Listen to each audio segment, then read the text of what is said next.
Hello guys, welcome back to our channel. So in the today's video we will do some definitions regarding your non-linear space and we will also do some theorems. Okay, so let's get started. So first definition is convergent sequence. Let n and this norm, okay, ये हम पहले already define कर चुके हैं पिछली videos में, be a non-linear space and a sequence xn in n.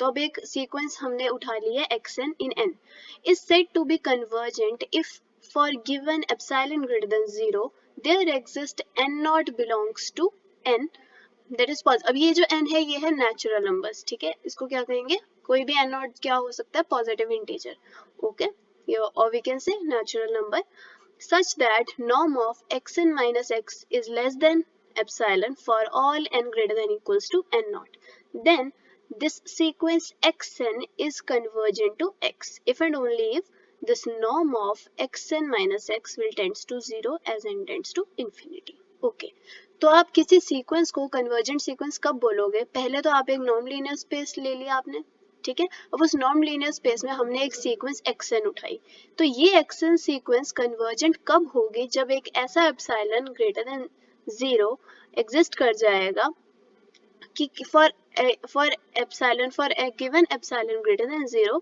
एक ऐसा पॉजिटिव इंटीजर एग्जिस्ट कर जाएगा सच दैट ये वाली इनइक्वालिटी जो है वो होल्ड कर जाए, ठीक है, और इन सिंपल वे फिर हम क्या बोल देंगे कि ये जो xn जो है is convergent to x if and only if xn minus x का जो नॉर्म है वो किसको कन्वर्ज कर रहा है, 0 को, as n tends to infinity. Again अब ये वाली डेफिनेशन सेम हमने रियल एनालिसिस की तरह ही देखी है ना, जैसे आप रियल एनालिसिस में पढ़ते हो डेफिनेशन सीक्वेंस के लिए, कन्वर्जेंट सीक्वेंस के लिए वही डेफिनेशन है, फर्क क्या है, स्पेस कैसा है अब हमारा, नॉन लीनियर स्पेस, ओके, जैसे हमने कंटिन्यूटी की डेफिनेशन पढ़ी थी. अब again next is Cauchy sequence. अब कॉशी सीक्वेंस क्या होती है, अब ध्यान में आपने रियल एनालिसिस वाली डेफिनेशन ही रखनी है जो हम पढ़ते हैं. So let this be N नॉन लीनियर स्पेस, एक सीक्वेंस उठा ली xn in n. So xn, this sequence xn is said to be Cauchy sequence if for a given epsilon greater than 0 there exists n naught belongs to n such that norm of xm minus xn is less than epsilon for all mn greater than equals to n naught. That is, in more precisely we can say this xn is a Cauchy sequence if and only if this norm of xm minus xn converges to 0 as mn tends to infinity. Again दिख रहा है same definition, ये difference क्या है यहाँ पे कि हमारा स्पेस क्या है, नॉन लीनियर स्पेस. तो कॉशी सीक्वेंस की भी डेफिनेशन क्लियर हो गई. क्या कह रहा है कि for a given epsilon greater than 0 एक ऐसा n नॉट एग्जिस्ट कर जाएगा सच दैट ये वाली इनइक्वालिटी होल्ड कर जाएगी. Okay, so next is complete space. अब कोई स्पेस कंप्लीट स्पेस कब बनता है, a non-linear space n is said to be complete if every Cauchy sequence in n converge to an element in n. Okay, तो अब इसका मतलब क्या हुआ कि अगर सपोज आपको कोई non linear space n given है, अब उस n में आपने एक कॉशी सीक्वेंस पिक करी, ठीक है, मान लो xn हमने वो कॉशी सीक्वेंस हमने उठाई है किस स्पेस में, n में, तो ये कह रहा है कि वो स्पेस n वो कंप्लीट तब होगा कि जब ये xn जिस पॉइंट पे कन्वर्ज करेगी, अगर वो सपोज वो कोई पॉइंट x होगा, तो वो अगर x उस n में बिलोंग करता है तब हम क्या कहेंगे, वो स्पेस क्या है, कंप्लीट स्पेस है. यही मतलब हुआ ना कि converge to an element in n, मतलब आपने सीक्वेंस n से उठाई है और जिस पॉइंट पे वो कन्वर्ज कर रहा है वो भी कहाँ होना चाहिए, n में ही होना चाहिए. Then the space will be your complete space. Okay, so कुछ पॉइंट्स हैं यहाँ पे, कुछ प्रूव कर रखे हैं मैंने, वो देख लेते हैं रिगार्डिंग ये जो भी हमने ऊपर डेफिनेशंस पढ़ी हैं. So first one is let n be a non-linear space and xn yn are sequence in n. अब हमने n में कोई दो sequences उठा ली such that वो sequence कैसी हैं, such that xn converges to x and yn converges to y. Then xn plus yn will converge to x plus y. तो अब दो sequence xn yn दे दिए हैं जो converge कर रही हैं x और y को respectively. Then we have to show is xn plus yn उनकी addition भी किसको converge करेगी, ठीक है, x प्लस y को कन्वर्ज करेगी. Okay, we will start with the given. Given हमें क्या है, जो हमें चीजें गिवन है हमने वहां से स्टार्ट करना है. That is xn converges to x, और वी कैन से अब x को हम लेफ्ट हैंड साइड ले जा सकते हैं जैसे हमने पिछली वीडियोस में किया था. तो we can say xn minus x will converge to 0. Okay, अब ये आ कहाँ से रहे हैं एलिमेंट, n से आ रहे हैं. Since n is your non-linear space, therefore we can say norm of xn minus x will converge to 0. Similarly xn के लिए किया है, yn के लिए भी किया है, yn के लिए भी कर सकते हैं. therefore we have a result that is norm of yn minus y will converge to 0. Okay, अब क्या किया, कंसिडर कर लिया हमने कुछ ये वाला पार्ट.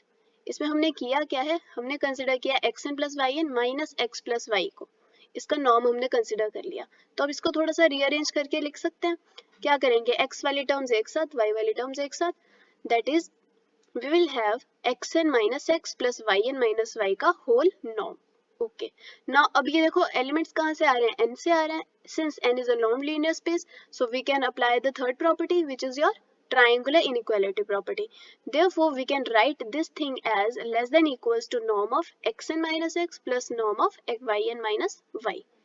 ठीक है, अब ऊपर हमने कुछ देखा था, ये वाली चीज किसको कन्वर्ज करिए, जीरो को, ये भी किसको कन्वर्ज करिए, जीरो को, मतलब इनका सम भी किसको कन्वर्ज करेगा, जीरो को. Therefore this whole thing will converge to zero. Again यहाँ पे माइनस है, इसको जब हम राइट हैंड साइड लेके जाएंगे तो ये प्लस हो जाएगा. Therefore we have a result that is xn plus yn will converge to x plus y. Okay, again अब ये सेकंड भी पढ़ लेते हैं. सेकंड क्या है पॉइंट हमारा, late xn converges to x and alpha n converges to alpha, where alpha n is a sequence of scalars. अब xn तो हमने सीक्वेंस उठाई है n में, अब जो alpha n हमने एक सीक्वेंस उठाई है वो सीक्वेंस है स्केलर्स की. Okay, then we have to show is xn into alpha n is converging to alpha into x. Okay, तो अब इसको कैसे शो करेंगे, जो हमें गिवन है वहीं से स्टार्ट करेंगे. अगेन जैसे ऊपर किया था वैसे ही नीचे, दैट इज लेट सिंस हमें गिवन क्या है, xn converges to x, this implies we can say xn minus x will converge to 0, or more precisely we can write norm of xn minus x will converge to 0. Again अब हमने x के लिए किया था same, हमने alpha के लिए भी वही चीज कर देनी है. therefore we can say alpha n minus alpha का नॉर्म भी किसको कन्वर्ज करेगा, 0 को कन्वर्ज करेगा. ओके, अब जैसे यहाँ पे हमने कंसिडर किया था वैसे अब यहाँ पे भी एक बार सेम उसी वे में हम कंसिडर कर लेते हैं. So considering alpha n minus alpha n into x n minus alpha x का नॉर्म. ओके, अब हमने यहाँ पे क्या किया, हमने ये जो दो टर्म्स है इसको ऐड किया और सब्ट्रैक्ट किया. So adding and subtracting alpha n into x in the right hand side, what we will get is, अब देखो यहाँ पे करना क्या है, फर्स्ट टू पॉइंट्स में देखो हमें क्या मिल रहा है, फर्स्ट टू टर्म्स में अल्फा एन कॉमन मिल रहा है. So taking alpha n common कहाँ से, फर्स्ट टू टर्म से. अगेन अब लास्ट जो टू टर्म्स हैं वहां से हमें क्या मिल रहा है कॉमन, एक्स, तो टेकिंग एक्स एज कॉमन. ठीक है, ये ले लिया. अब अगेन फिर से दो टर्म्स बन गई हमारी यहाँ पे, और ये सारा आ कहाँ से रहा है, नॉन लीनियर स्पेस से. So again applying the triangular property, separate कर सकते हैं इसको, तो इसका नॉर्म सेपरेट हो गया प्लस इसका नॉर्म सेपरेट हो गया. अब again x n minus x किसको कन्वर्ज कर रहा था, 0 को. Also alpha n minus alpha किसको कन्वर्ज कर रहा था, 0 को, तो इनका सम भी किसको कन्वर्ज करेगा, 0 को. ओके, सिंस ये था यहाँ पर माइनस में, जब ये दूसरी साइड जाएगा राइट हैंड साइड तो हमें मिल जाएगा प्लस में. Therefore we can say alpha n into x n will converge to alpha x. यहाँ पे मैंने कुछ लिखा है, यहाँ देख लेते हैं. इसके बीच में जो हमने यहाँ पे लिख दिया ना, अब डायरेक्ट नहीं बोल सकते. क्यों, क्योंकि हमें तो देखो एक्स एन माइनस एक्स है, अब यहाँ साथ में कुछ एक क्वांटिटी है अल्फा एन. सिंस अल्फा है क्या यहाँ पर, स्केलर्स है, तो सिंस ये एलिमेंट्स कहाँ से आ रहे हैं, नॉन लीनियर स्पेस से. तो नॉन लीनियर स्पेस की फोर्थ प्रॉपर्टी क्या होती है, जब हमारा प्रोडक्ट होता है, प्रोडक्ट में हमारा स्केलर होता है, तो scalar can be taken outside. तो होता क्या, जब बाहर आएगा तो मॉड बन जाता है. तो जब हम इसको सेपरेट करेंगे तो क्या आ जाएगा, mod of alpha n into norm of x n minus x. Again ये तो है ही पूरा स्केलर है, alpha n minus alpha. Again ये भी it can also be taken outside, तो जब बाहर आएगा तो मॉड में लग जाएगा, अंदर क्या रह जाएगा, नॉर्म ऑफ एक्स. फिर हम बोलेंगे कि ये वाली टर्म 0 को कन्वर्ज कर रही है तो प्रोडक्ट भी 0 में जाएगा. अगेन ये 0 को कन्वर्ज कर रहा है तो प्रोडक्ट भी 0 को जाएगा, हेंस इनका सम भी कहाँ जाएगा, 0 को जाएगा. ओके, ये दोनों थ्योरम्स बहुत इंपॉर्टेंट है, ये एक साथ भी पूछी जा सकती हैं. ठीक है, under addition and scalar multiplication prove करो नॉन लीनियर स्पेस. ठीक है, next is your third point. अब दिया क्या है, हमने ये चेक करना है कि d of x plus x1 comma y plus x1 is equals to d of x comma y. तो अब ये चीज हमने शो करनी है. सिंस वी नो, अभी पीछे हम पढ़ के आए ना जहां हमने डी मैट्रिक डिफाइन की थी, D of x y is equals to norm of x minus y. So considering left hand side हमें ये मिल गया, ये तो हमने कंसिडर कर लिया। अगेन यूजिंग द डेफिनेशन ये वाली हम अप्लाई कर सकते हैं, तो हमें क्या मिल जाएगा, norm of x plus x one minus y plus x one. जब आप इसको ब्रैकेट्स को ओपन करोगे एक्स वन कैंसिल हो जाएगा, what we will left with x minus y. Again applying the definition हमें क्या मिल जाएगा, D of x y which is equals to your right hand side. Next is d of alpha x plus alpha y is equals to mod alpha into d of xy. So again considering left hand side definition apply कर दी, we will get norm of alpha x minus alpha y. ठीक है, अब again alpha common ले सकते हैं, since alpha is scalar और ये है कहाँ से आ रहे हैं एलिमेंट्स, नॉर्म लीनियर स्पेस से, so alpha is a scalar so can be taken outside. तो हमें क्या मिल जाएगा, mod alpha into norm of x minus y। again applying the definition on norm of x minus y, we will get mod alpha into d of xy which is your right hand side. तो हमें result मिल गया। Okay, so now next is important theorem, important topic which is your Banach space।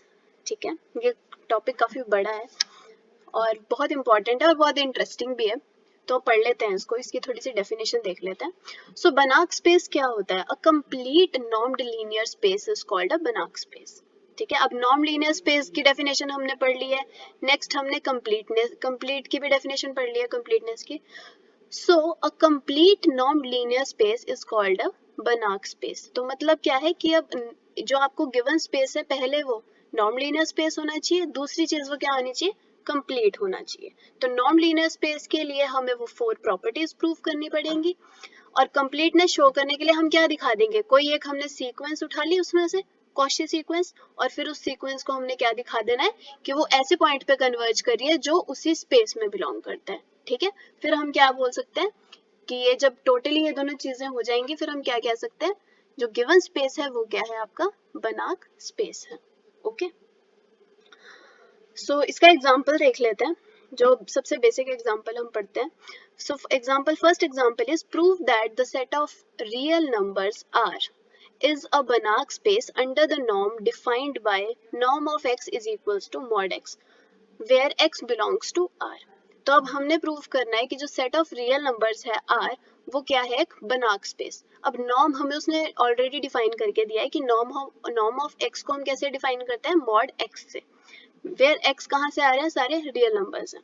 Okay, तो since we have to show this set of real numbers r is a Banach space, तो हमें क्या दिखानी पड़ेंगी, दो चीजें। First we will have to show norm linear space and second one is the completeness of the set of real numbers are. ठीक है, तो नॉर्म लीनियर स्पेस के लिए हमें ये 4 प्रॉपर्टीज दिखानी होती है, तो चेक कर लेते हैं। Since norm of x is equals to mod x given है बाय डेफिनेशन, और हमें दिखाना क्या होता है, फर्स्ट पॉइंट होता था norm of x should be greater than equals to 0। अब अगेन मॉड x तो हमें पता है ये already greater than equals to 0 होता है, since right hand side is greater than equals to 0 therefore left hand side is also greater than equals to 0 for all x in R। Next is norm of x is equals to 0 if and only if mod of x is 0। Again ये mod of x 0 कब होगा, जब x 0 होगा, mod की property लगा दी यहाँ पे। Again we have a result. Now consider norm of x plus Y, तो बाय डेफिनेशन क्या लिख सकते हैं हम इसे, mod of x plus Y. ठीक है, अगेन मॉड की प्रॉपर्टीज लगा दी, यहाँ पर अप्लाई कर दी, तो हम क्या कर सकते हैं, इसको सेपरेट कर सकते हैं। Mods can be separated, sign क्या आ जाएगा, less than equals to, so less than equals to mod of x plus mod of y। Again इस पे फिर से डेफिनेशन लगा दी हमने गिवन, तो हमें इससे क्या लिख सकते हैं, norm of x plus norm of y for all x y in R। Fourth one is norm of alpha x is equals to mod of alpha x by definition. Since फिर से mod की property लगा दो, यहाँ पर mod separate हो सकते हैं प्रोडक्ट में, तो हमें क्या मिल जाएगा, mod of alpha into norm of mod of x. ठीक है, अगेन इस पे फिर से डेफिनेशन लगा दो, हमें क्या मिल जाएगा, mod of alpha into norm of x. तो ये चारों प्रॉपर्टीज तो सेटिस्फाई हो गई। यहाँ से हमें क्या मिल गया कि ये जो स्पेस आर है ये क्या है, नॉर्म लीनियर स्पेस है। नेक्स्ट हमें अब क्या प्रूव करना है, इसकी कंप्लीटनेस को।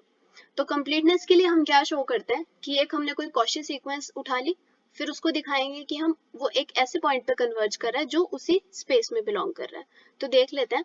So let xn be a Cauchy sequence in are, ठीक है। सिंस अब ये कॉची सीक्वेंस है तो ये बाउंडेड होगी, क्यों? क्योंकि अब आप याद करो जब हम रियल एनालिसिस पढ़ते हैं तो क्योंकि अब स्पेस तो हमारा आर है, ठीक है, तो हम यहाँ पर रिजल्ट्स अप्लाई कर सकते हैं। रियल एनालिसिस में हमने रिजल्ट्स पढ़े हैं तो मैंने यहाँ पे एक रिजल्ट यूज किया है, every Cauchy sequence in reals is a bounded sequence. तो रियल्स में कोई भी जब आप कॉची सीक्वेंस पिक करते हो तो वो हमेशा बाउंडेड सीक्वेंस होती है, ठीक है। So if you are choosing xn as a Cauchy sequence in R, therefore we can say xn is a bounded, okay. Again using a result, अब एक और result हमने यहाँ पर use किया है, that is कि since every bounded sequence has a limit point, ठीक है, रियल्स में ही वापस जा रहे हैं, वहीं के रिजल्ट्स हैं। किसी को इनमें डाउट होगा तो एक बार आप रियल एनालिसिस के बुक में देखना, वहाँ के सारे रिजल्ट्स देखना, नहीं समझ आएगा तो आप कमेंट सेक्शन में मेंशन कर देना, हम इस पे अलग से सेपरेट एक वीडियो बना लेंगे। So again using since every bounded sequence has a limit point, therefore this implies there exists a subsequence which converge to that limit point. अब हर एक कोई भी bounded sequence जब आपके पास होती है उसका एक limit point होता है, तो therefore एक ऐसी subsequence exist कर जाती है such that वो जो आपकी sequence है वो उसी limit point को converge करती है, okay. Therefore we can say this xn has a convergent subsequence, है ना, यही लिखा है ना, देयर एग्जिस्ट अ सबसीक्वेंस। तो xn has a convergent subsequence. Again using the results in reals, है ना, if a Cauchy sequence has a convergent subsequence then it is also convergent, ठीक है। मतलब अगर कोई कॉची सीक्वेंस है उसकी एक कन्वर्जेंट सबसीक्वेंस भी है तो कॉची सीक्वेंस क्या हो जाती है, कन्वर्जेंट हो जाती है, ओके। इसमें थोड़ा कंफ्यूज मत होना, बस ये जो मैंने यहाँ पर लिखी है ये बिल्कुल एग्जैक्ट रिजल्ट्स हैं, यही हमने अप्लाई करे हैं यहाँ पर, ठीक है। This implies Cauchy sequence xn has a convergent subsequence. तो मतलब ऑल इन ऑल ये सारे रिजल्ट्स अप्लाई करके हमें एक रिजल्ट मिल गया, we have a result that is Cauchy sequence xn has a convergent subsequence, ठीक है। This which implies xn is convergent in R, ठीक है। therefore अब अगर सारा अल्टीमेटली हमें क्या रिजल्ट मिल गया, xn जो है वो R में कन्वर्जेंट है। एक रिजल्ट और है यहाँ पे कि sequence is convergent if and only if it is convergent, okay. तो अब कन्वर्जेंट है R में तो पक्का वहाँ पे बिलोंग, जिसको वो कन्वर्ज करेगी, जिस पॉइंट को, वो R में ही बैठा होगा, ठीक है। दिस इम्प्लाइज, क्योंकि अब यहाँ पे हमने डेफिनेशन किसकी, कन्वर्जेंट सीक्वेंस की, ठीक है, तो कन्वर्जेंट सीक्वेंस की डेफिनेशन लग गई यहाँ पे। This implies R is a complete space, क्योंकि जिस पॉइंट पे वो कन्वर्ज कर रहा है वो पॉइंट R में ही बैठा है, using the definition of convergent sequence. This implies R is a complete space, और कंप्लीट था और ये नॉन लीनियर स्पेस तो ऑलरेडी ही था, देयरफॉर इसको मिला के हम क्या बोल सकते हैं, R is a Banach space, ठीक है। यहाँ तक प्रूव हो गया और यही हमें शो करना था। नेक्स्ट एग्जांपल है इसका, C set of complex numbers, और दिया हुआ है आपको, और नॉर्म डिफाइन किया है उसने, norm of z is equals to mod z where z belongs to C is a Banach space, ठीक है। तो ये मैंने यहाँ पे लिख दिया है, you have to do it yourself. क्या करना है, सारा कुछ सेम है, बस हमने जैसे रियल्स के लिए किया वैसे कॉम्प्लेक्स के लिए करेंगे, सेम ही डिफाइन किया है उसने, है ना, डेफिनेशन बिल्कुल सेम है, x की जगह क्या है, z है, एलिमेंट्स कहाँ से आ रहा है, कॉम्प्लेक्स से, तो सारा कुछ सेम रहने वाला है। यहाँ पे ये डेफिनेशन भी सेम रहेगी, ये सारी चीजें भी सेम रहने वाली हैं, ठीक है। तो आप इसको एक बार खुद से ट्राई करना, अगर नहीं समझ आएगा तो मेंशन करना कमेंट सेक्शन में, फिर हम इसको सॉल्व करके आपको दिखा देंगे। हमने जितनी भी डेफिनेशंस की हैं आप उसे रिवाइज करो, प्लस हमने जो थ्योरम्स किए हैं, जो एग्जांपल्स किए हैं, आप उसे भी रिवाइज करो। सो till then, take care and do subscribe our channel. Thank you.